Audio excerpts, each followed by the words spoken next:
So before we start assembling our little violets, I thought I'd show you several vintage flowers and some that I have made and different ways that you can assemble these. So this is just four little flowers and two big leaves, and not single wire construction at all, but they are they've just put these thick things together and twisted them up and done some messy flossing and maybe used a ribbon and some floral tape.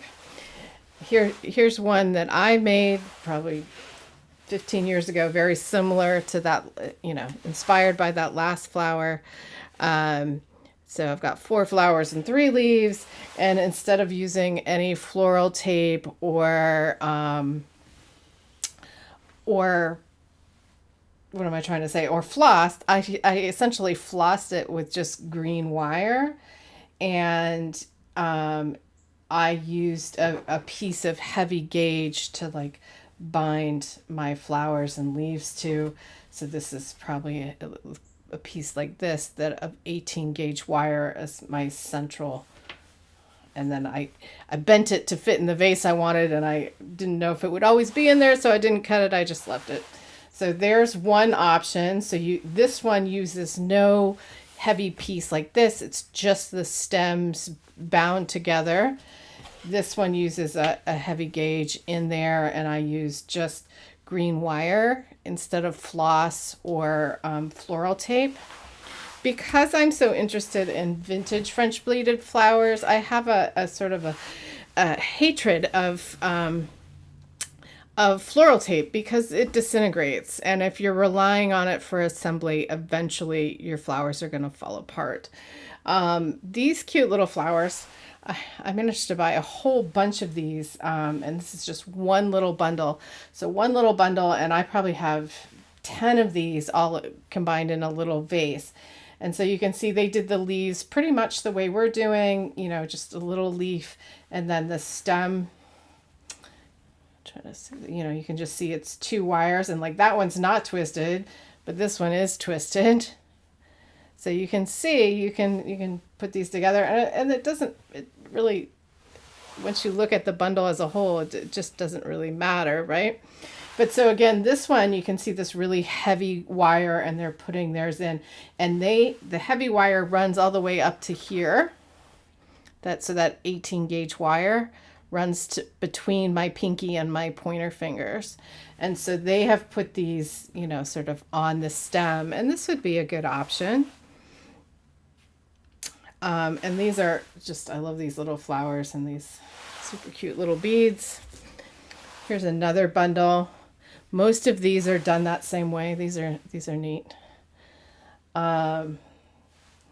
The only thing here that's a single wire is, the leaves are single wire. And again, a heavy gauge central wire, and then the nice, neat flossing. I have never flossed any flowers, so this is that same kind with irises. And again, a heavy gauge.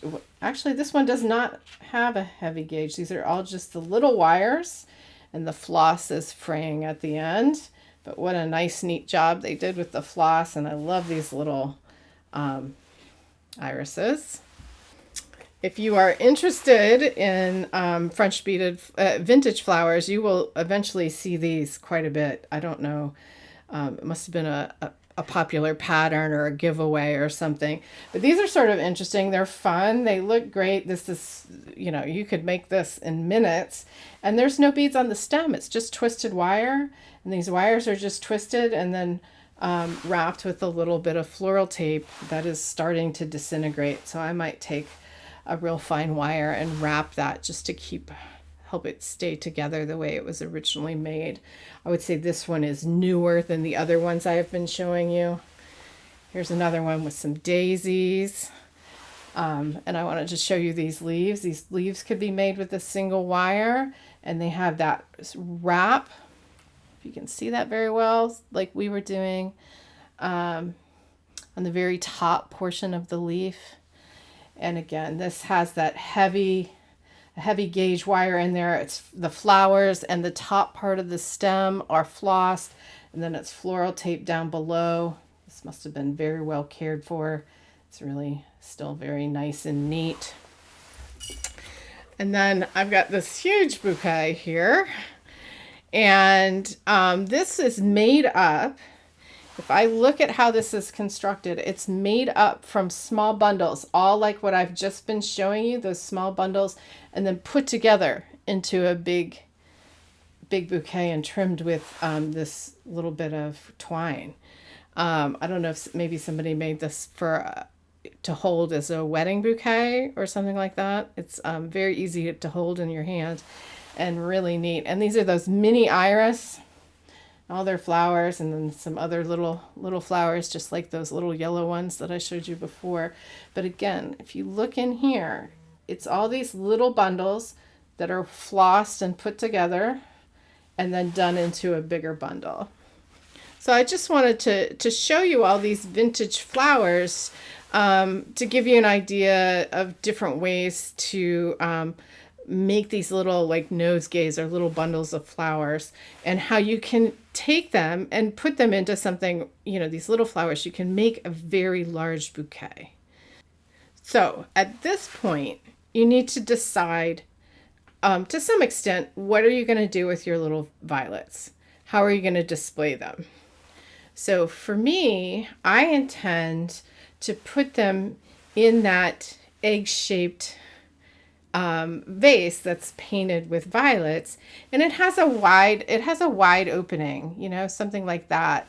And so I want lots of very small bundles because I want to be able to scatter them around. And one of the nice things about having such small little flowers is that they don't weigh very much. And so you can just use regular floral foam and it will hold these small bundles in the foam, and it'll be fine if you don't manipulate it too much and break down the foam. So right now, take a pause and think about, how do I want to display my flowers? Do I want to use some some thicker wire, fabric coated wire, and make a bundle around that wire? Or do I just want to put a few flowers together and use that twisted base to like hold it into some floral foam or that type of thing? Okay, so what we're going to have to do first is we're going to have to sort of get an idea of how long we want our stems to be, bead those stems, and then start putting them together.